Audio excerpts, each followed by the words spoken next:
नमस्कार दोस्तों, मैं अनिल कुमार आपके अपने YouTube चैनल एजुकेशन सरोवर में बहुत बहुत स्वागत करता हूं। जैसा कि आप जानते हैं, पिछली क्लास में हमने इलेक्ट्रोस्टैटिक के कुछ टॉपिक्स के फॉर्मूले तैयार कराए थे और जिनकी सहायता से आपने न्यूमेरिकल भी किए होंगे। अब इसी क्लास को आगे बढ़ाते हुए आज हम इलेक्ट्रिक फ्लक्स और गॉस थ्योरम के बारे में चर्चा करते हैं कि क्या होती है इलेक्ट्रिक फ्लक्स और गॉस थ्योरम किस प्रकार से हमारे इलेक्ट्रोस्टैटिक में काम करते हैं, इसे हम समझते हैं। तो हम क्या करते हैं, हमारा टॉपिक है क्या टॉपिक है इलेक्ट्रोस्टैटिक का? टॉपिक है हमारा इलेक्ट्रिक फ्लक्स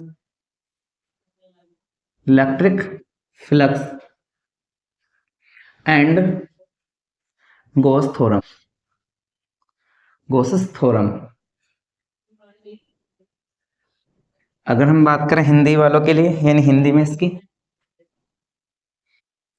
विद्युत फ्लक्स और गॉस की प्रमेय।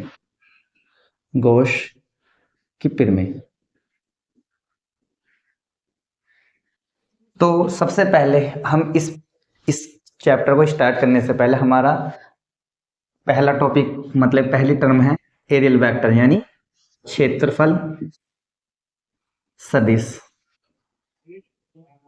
यानी एरिया वेक्टर।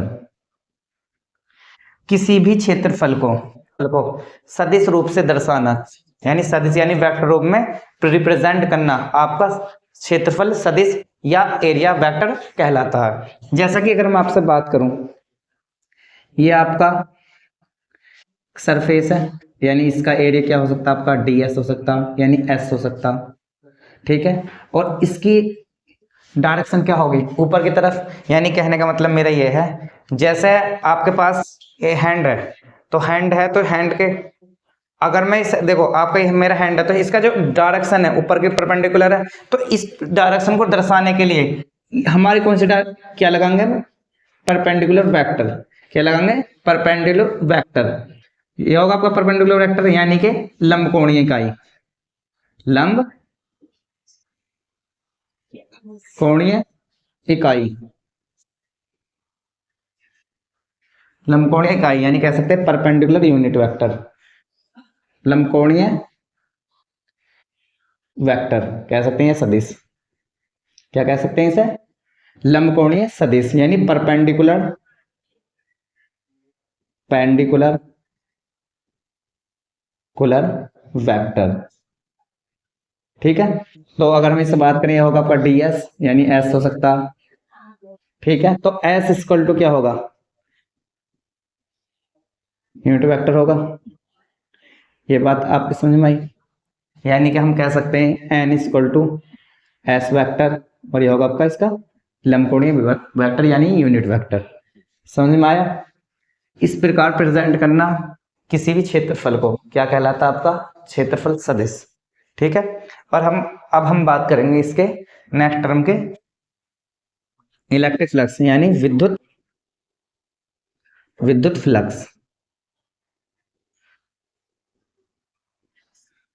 फ्लक्स। अगर हम बात करें इसे क्या कहते हैं? Electric flux. अगर हम बात करें इलेक्ट्रिक फ्लक्स की, इलेक्ट्रिक फ्लक्स क्या होता है? एक ऐसा काल्पनिक पृष्ठ खींचते हैं जिसमें हमारी कुछ इलेक्ट्रिक फील्ड लाइन गुजरती हैं, उनकी जो माप है उसे क्या बोलते हैं? इलेक्ट्रिक फ्लक्स बोलते हैं। यानी कहने का मतलब ये है, किसी भी बंद पृष्ठ से गुजरने वाली कुल विद्युत बल रेखाओं की संख्या क्या कहलाती है? विद्युत फ्लक्स कहलाती है। यानी कहने का मतलब मैं अगर मैं आपसे कहूं, यानी number of electric electric force line, या लाइन ऑफ इलेक्ट्रिक फोर्स कह सकते हैं, line are passing are passing passing throw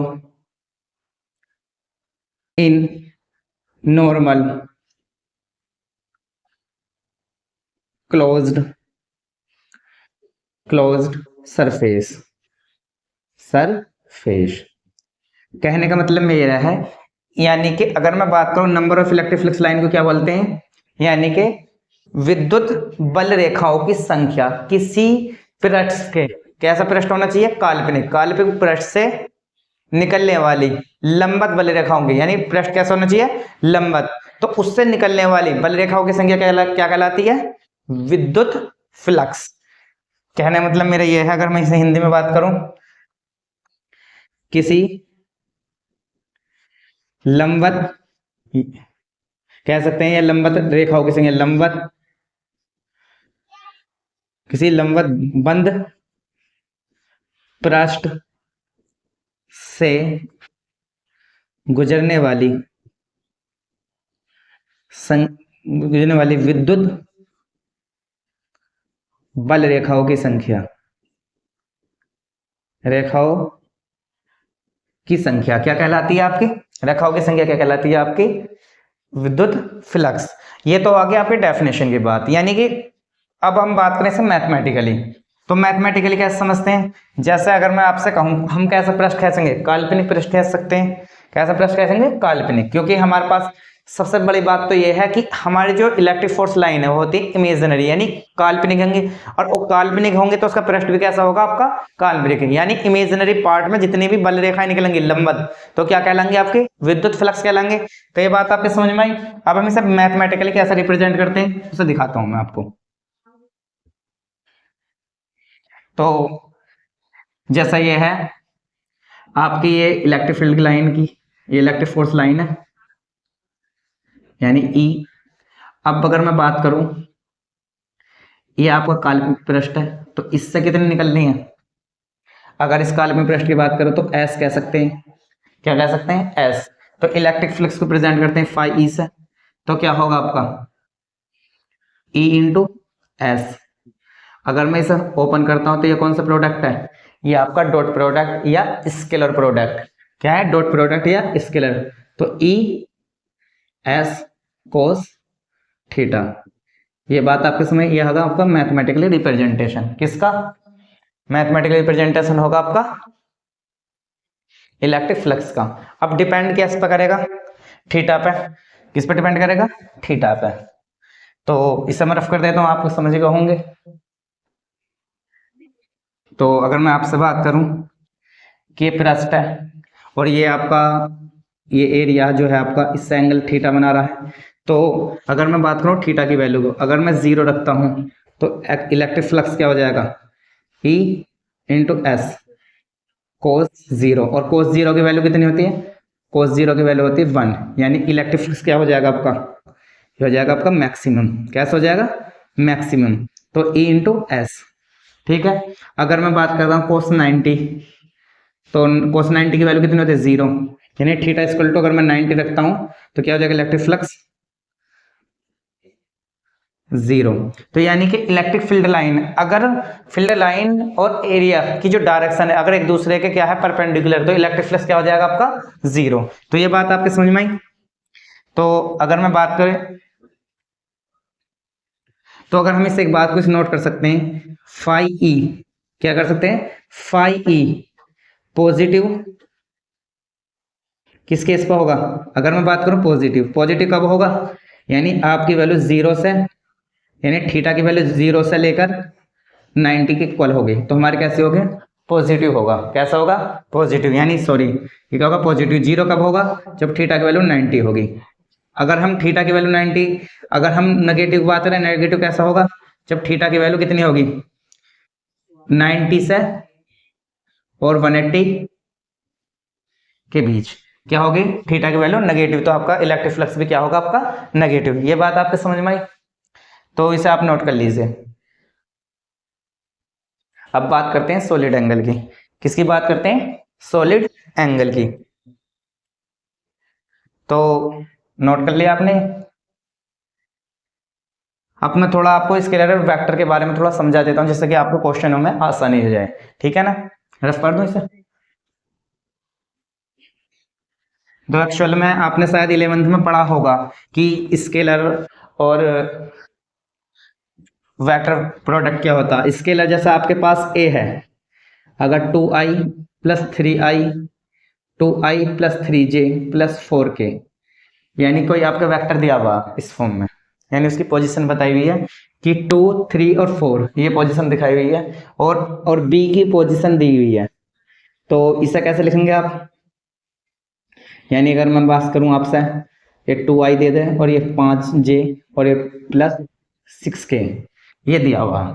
तो कहने का मतलब अगर मैं इसे रिप्रेजेंट करूं सही तरीके से तो क्या होगा, a का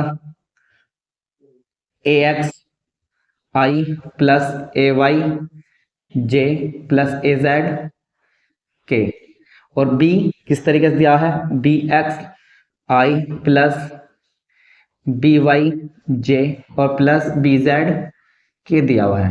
तो इसका मतलब क्या है कि हमारा जो 2 है 2 x डायरेक्शन में कितना है 2, और 3 क्या है ये y डायरेक्शन में, और 4 क्या है हमारा z डायरेक्शन में। किससे पता चल रहा, i j k से। हम इन दोनों का अगर हम स्केलर प्रोडक्ट निकालें यानी स्केलर प्रोडक्ट, तो a डॉट b तो किस तरीके से निकलेगा, ax i plus ay j plus az k इस फॉर्म में लिखा हुआ है, इंटू ax i प्लस नहीं sorry bx i by j plus bz k लिखा हुआ है।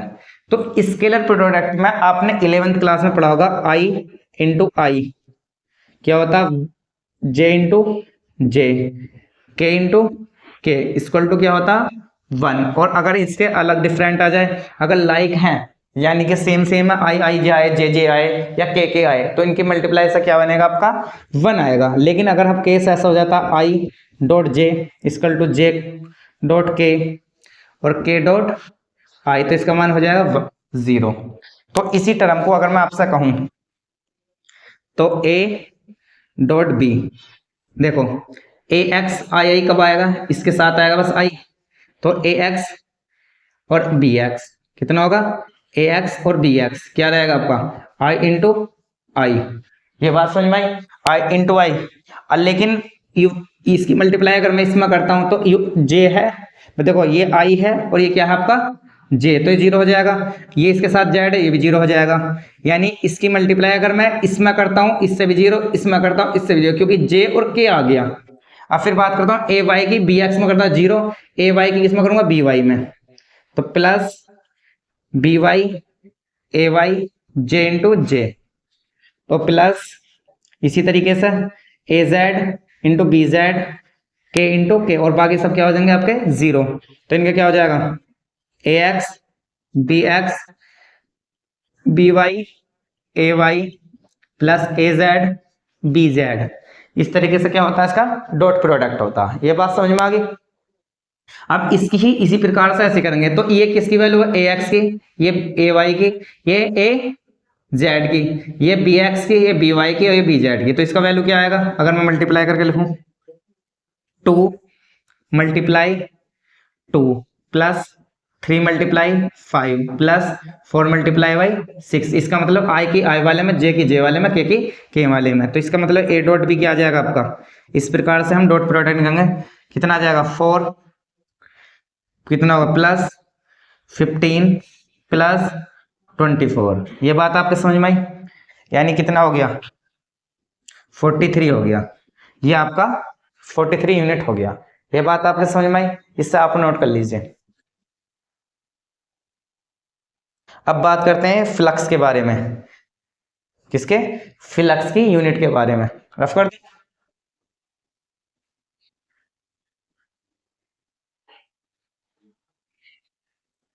फ्लक्स की यूनिट। अब यूनिट कैसी है, यूनिट क्या फ्लक्स की, देखो अगर मैं बात करूं E इंटू एस है, तो E की यूनिट क्या थी न्यूटन,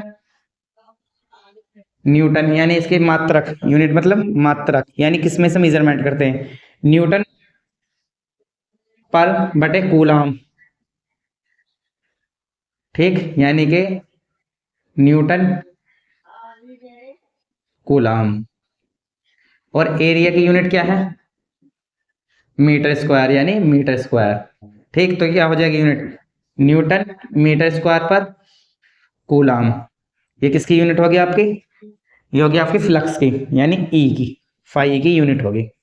अगर मैं डायमेंशन की बात करूं तो डायमेंशन क्या होगी इसकी? डायमेंशन डायमेंशन क्या होगी? न्यूटन की क्या होती है? ml t-2। और इसकी क्या होती है? L square. और कूलाम की क्या होती है? Upon AT। तो क्या होगी डायमेंशन इसकी? ml की क्यूब t-3 a-1। इसकी है क्या होगी आपके डायमेंशन। इससे आप नोट कर सकते हैं। ठीक है। अब हमने क्या बताया था कि आप बात करेंगे सॉलिड एंगल की। किसकी बात करेंगे? Solid angle. ठीक है, नोट कर लीजिए सर।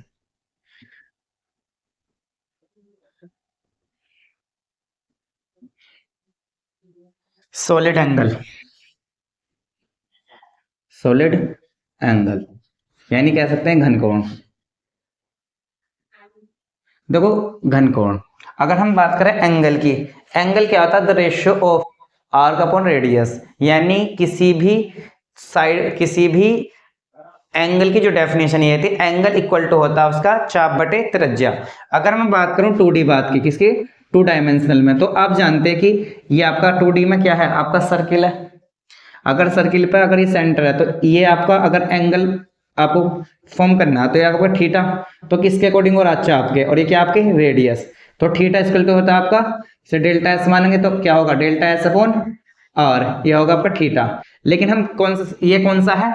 आपका 2D एंगल। लेकिन हम बात किसकी कर रहे हैं? Solid angle. सॉलिड एंगल कैसा होता है आपका? 3D शेप में होता। तो कहने का मतलब मेरा ये है कि अगर मैं एंगल की बात करता हूं, कौन से की? सॉलिड की, तो आपका ये सरफेस है,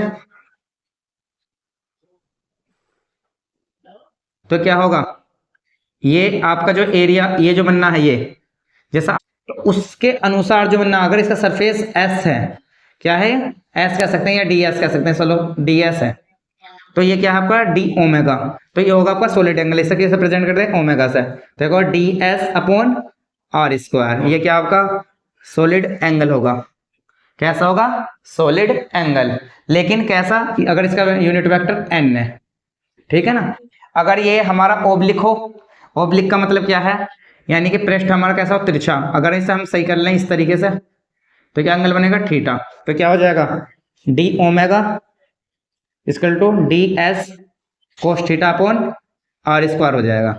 कैसा हो जाएगा? R square. अगर हम पूरे सरफेस के अकॉर्डिंग निकालें, ये तो हमारा होगा इसके लिए, किसके? एक छोटी सी आर्क के लिए, यानी छोटा सा क्षेत्रफल के लिए निकाला हमने, किसका? D omega. लेकिन अगर हम पूरी सरफेस के लिए निकालें तो कैसे प्रेजेंट करेंगे? डी ओमेगा, यानी इस तरीके से। तो क्या होगा? Integration D S cos theta upon R square. कैसा होगा आपका? R square. तो इसे कह सकते हैं ओमेगा प्रेजेंटेड। अब डी एस कोस थीटा, यानी पूरे, अगर एक बात, ये तो आपके समझ में आ गया कैसा हुआ। लेकिन हम बात कर रहे हैं किसी टोटल सरफेस के लिए। तो आप एक बात बताइए मुझे, ये आपके पास कोई सॉलिड है, यानी स्फेयर है, क्या है? स्फेयर। स्फेयर के इसके सेंटर पे जो एंगल बनता है, कितना बनता है? 360 बनता। कितना बनता है एंगल? 360 बनता। तो हम इस क्या लिखेंगे? ओमेगा, ये आपका कोस थीटा, यानी 360। अगर हम इसे पूरे से बनाएंगे तो ठीक इन दोनों की डायरेक्शन कैसे हो जाएगी? जीरो, यानी थीटा की वैल्यू हम रख लेंगे जीरो। तो क्या होगा? D S cos zero upon R square. तो क्या हो जाएगा अगर हम बाहर निकालें? तो ओमेगा 1 अपॉन आर स्क्वायर, और ये एंगल क्या होगा आपका? D S. अगर हम भाई, डी एस का मतलब टोटल सरफेस, टोटल सरफेस कितना होता? एक स्फेयर का 4 पाई आर स्क्वायर होता। तो कितना होगा? 4 पाई आर स्क्वायर। इससे ही कैंसिल आउट। तो क्या हुआ? ओमेगा इक्वल टू होगा आपका 4 पाई, यानी कहने का मतलब कितना हुआ आपका? 4 पाई, यानी 360। तो इस बात से क्या पता चले, यानी कि अगर हम एक सॉलिड एंगल निकाल लें, किसके अकॉर्डिंग निकलता? एरिया के अकॉर्डिंग। ये किसके निकलता है? आपके एक आर्क के, यानी चाप के अकॉर्डिंग। और ये किसके अकॉर्डिंग निकलेगा? एक क्षेत्रफल के अकॉर्डिंग। यानी क्षेत्रफल के द्वारा उसके केंद्र पर बनाया कोण क्या कहलाता? आपका घनकोण। समझ में आया? यानी क्षेत्रफल के द्वारा सॉलिड के यानी ठोस के केंद्र पर बनाया गया कोण क्या कहलाता है? आपका घन कोण। ये आपके समझ में आया, इससे आप नोट कर लीजिए। अब बात करते हैं हम गॉस थ्योरम की। किसकी बात करते हैं? गॉस थ्योरम की। नोट कर लिया?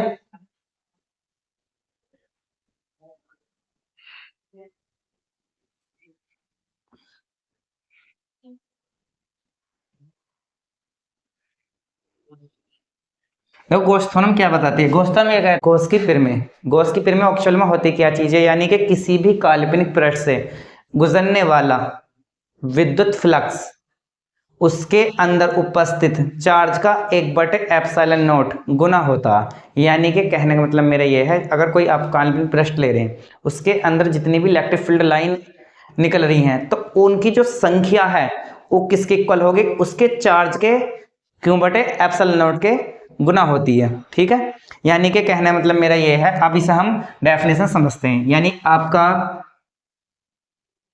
ये एक काल्पनिक पृष्ठ है, ठीक है, तो ये सब मैग्नेटिक फील्ड की लाइन निकल रही है, ठीक है, ये निकल रही। जितनी भी मैग्नेटिक फील्ड की लाइन निकल रही है तो इसका मतलब ये इलेक्ट्रिक फ्लक्स होगा। अब इसका इलेक्ट्रिक फ्लक्स फाई ई है। क्या है? फाई ई है। तो इसके अंदर जो उपस्थित चार्ज है यानी क्यू का किसके इक्वल होगा? क्यू अपॉन एप्सिलॉन नॉट के इक्वल होगा। किसका होगा? Phi equal to Q upon epsilon naught के इक्वल होगा। ये बात आपके समझ में आई? यानी कि टोटल यानी कुल, अगर मैं बात करूं इसकी, जिसे हिंदी में बोलते हैं गॉस की पिरमें, गॉस की पिरमें, ठीक, गॉस की पिरमें किसी काल्पनिक, क्योंकि काल्पनिक ले रहे हैं क्योंकि हमारे जो विद्युत बल रेखाएं होती है भी काल्पनिक होती हैं, किसी काल्पनिक पृष्ठ से गुजरने वाला गुजरने वाला कुल गुजरने वाला कुल विद्युत विद्युत फ्लक्स उस विद्युत फ्लक्स उस पृष्ठ के आवेश आवेश क्यों का 1/ε गुना होता है। क्या होता? गुना होता है। होता है। अगर हम बात करें तो टोटल इलेक्ट्रिक फ्लक्स, टोटल, अगर हम बात करें गॉस थ्योरम का स्टेटमेंट जो है, टोटल इलेक्ट्रिक फ्लक्स एक, यानी total electric flux electric flux is thrown is is passing through a closed closed area, या कह सकते हैं surface area, is equal to is passing through close area is equal to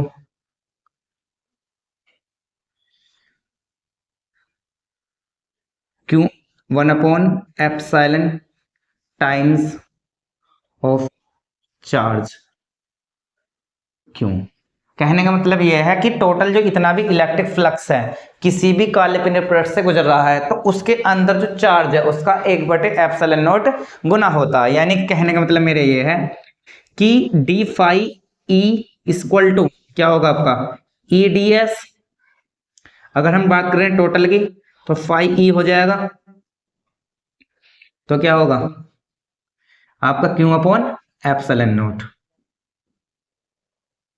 ये बात आगे समझ में, इसे आप नोट कर सकते हैं।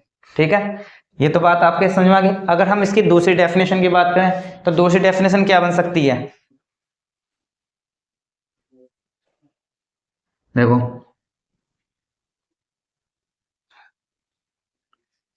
क्या कह सकते हैं हम इसे, ये क्या है आपका EDS यानी सरफेस इंटीग्रल ऑफ इलेक्ट्रिक, किसका, surface integral of electric field is equal to Q upon epsilon naught कह सकते हैं हम। यानी कि अगर दूसरी definition be surface integral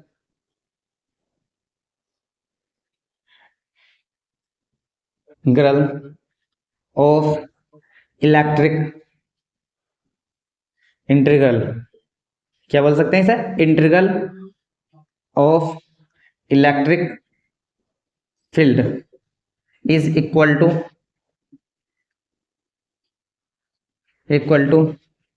Q upon epsilon naught.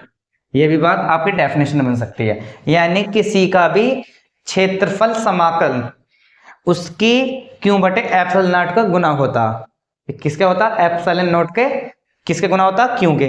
ये आपका क्या होगा, आपकी गॉस की थ्योरम। गॉस की थ्योरम का स्टेटमेंट क्या होगा, किसी भी काल्पनिक पृष्ठ से गुजरने वाला विद्युत फ्लक्स उसमें उपस्थित चार्ज के Q बटे एप्सिलॉन नॉट के गुना होता। ये तो बात समझ में आ गई। लेकिन अगर हम बात करें इसकी गॉस की थ्योरम को किससे प्रूफ करें, किससे प्रूफ करेंगे हम, इलेक्ट्रिक फोर्स का जो फॉर्मूला क्या है, कूलाम का नियम से हम इसे प्रूफ करेंगे। किस प्रकार से ये प्रूफ हो सकती है या नहीं हो सकती है, इस बात को हम वेरीफाई करते हैं। ठीक है, तो किससे करेंगे हम, कूलाम के नियम से। इसे नोट कर लिया आपने।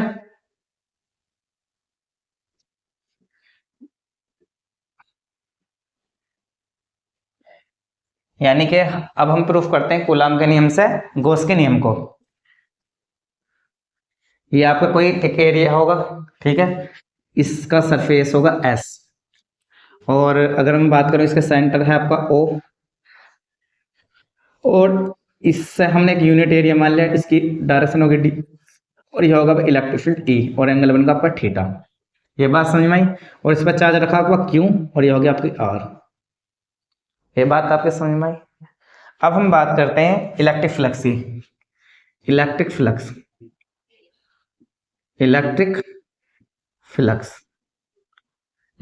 क्या होता, अगर हम स्मॉल एरिया के लिए निकालेंगे, D phi E equal to क्या होगा, ई डी एस।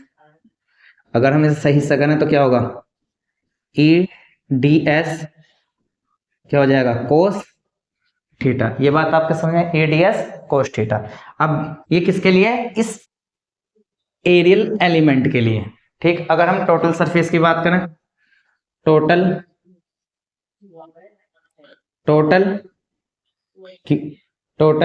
इलेक्ट्रिक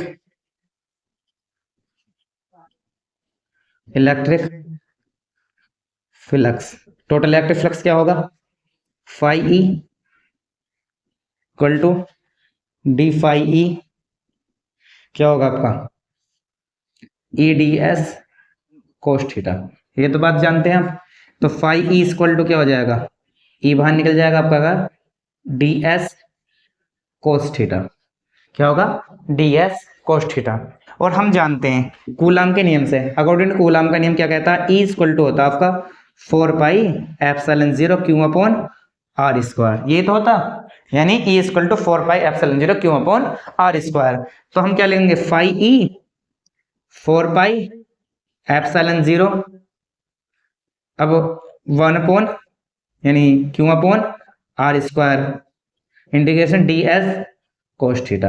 ये बात आपके समझ में आ गई टोटल सरफेस के लिए। और टोटल सरफेस के लिए है तो फाई ई कितना हो जाएगा, 4 पाई एप्सिलॉन 0, ये क्या होगा आपका Q into D S cos theta upon R square. ये होगा ना, D S cos theta upon R square. और हम अभी इस बात को प्रूफ कर चुके हैं कि integration D S cos theta R square होता है आपका डी ओमेगा के, किसका होता, डी ओमेगा, यानी कि सॉलिड एंगल के, किसके इक्वल होता है, सॉलिड एंगल। तो इस बात को हम क्या लिख सकते हैं, यहां लिख सकता हूं मैं इसे। तो फाई ई इक्वल टू क्या होगा, 4 पाई एप्सिलॉन 0 डी ओमेगा, क्या होगा, डी ओमेगा। और कंप्लीट डी ओमेगा यानी टोटल सरफेस के लिए डी ओमेगा वैल्यू कितनी होती है, 4 पाई। क्या होती है 4 पाई, ओ 4 पाई क्या हो गया आपका Q अपॉन 4 पाई एप्सिलॉन 0 4 पाई, इससे ये कैंसिल आउट, तो यानी कि फाई इक्वल टू क्या होगा Q अपॉन एप्सिलॉन नॉट। ये किसका स्टेटमेंट था, ये था गॉस थ्योरम का। इसे एक बार नोट कर लीजिए, आपको मैं दोबारा से समझा देता हूँ। देखो एक हमने एक सरफेस माना, अपने पास से इमेजिनरी सरफेस है, यानी जिसका सरफेस एरिया क्या है S, और जिसका सेंटर क्या है O, उस पर एक चार्ज है, ठीक क्यों, और हमने एक स्मॉल एलिमेंट एरिया ds, और ds और E की डायरेक्शन में कौन सा एंगल बनना, थीटा। ठीक है, सबसे पहले हमने इलेक्ट्रिक फ्लक्स निकाला एक स्मॉल एरिया ds से, तो D phi E equal to E D S. अब ये कौन सा है, ये आपका स्केलर प्रोडक्ट है, तो D phi E D S cos theta. हम निकालेंगे टोटल, टोटल के लिए साइन होता है phi equal to integration D phi. ठीक है, ये आ गया आपका डी एस कोस थीटा। और कूलॉम्स नियम से प्रूफ कर रहे हैं, तो कूलॉम्स नियम क्या के अकॉर्डिंग क्या है, electric field 4 pi epsilon 0 Q upon R square, ये वैल्यू हमने यहाँ पर रख दी। और integration D S cos theta क्या होता है आपका D omega, D S cos theta upon R square क्या होता है आपका डी ओमेगा। अब डी ओमेगा की वैल्यू लिख ली हमने यहाँ पे, और डी ओमेगा टोटल सरफेस के लिए क्या होता 4, यानी Q अपॉन 4 पाई एप्सिलॉन 0 था ही, टोटल सरफेस के लिए 4 पाई, 4 पाई से 4 पाई कैंसिल, तो ये क्या होगा phi E equal to Q upon epsilon naught. इससे आपकी क्या है कोस की थ्योरम जो है कूलॉम के नियम से वेरीफाई होगी। ये वीडियो आपको कैसी लगी, इसमें हमने आपको इलेक्ट्रिक फ्लक्स, सॉलिड एंगल और गॉस थ्योरम के बारे में समझाया। अगर आपके समझ में आया तो आप हमारी वीडियो को लाइक कीजिए, और कमेंट में अगर जो चीज़ नहीं समझ में आया था कमेंट में लिखिए, और हमारे चैनल से जुड़े रहिए। नमस्कार, थैंक यू।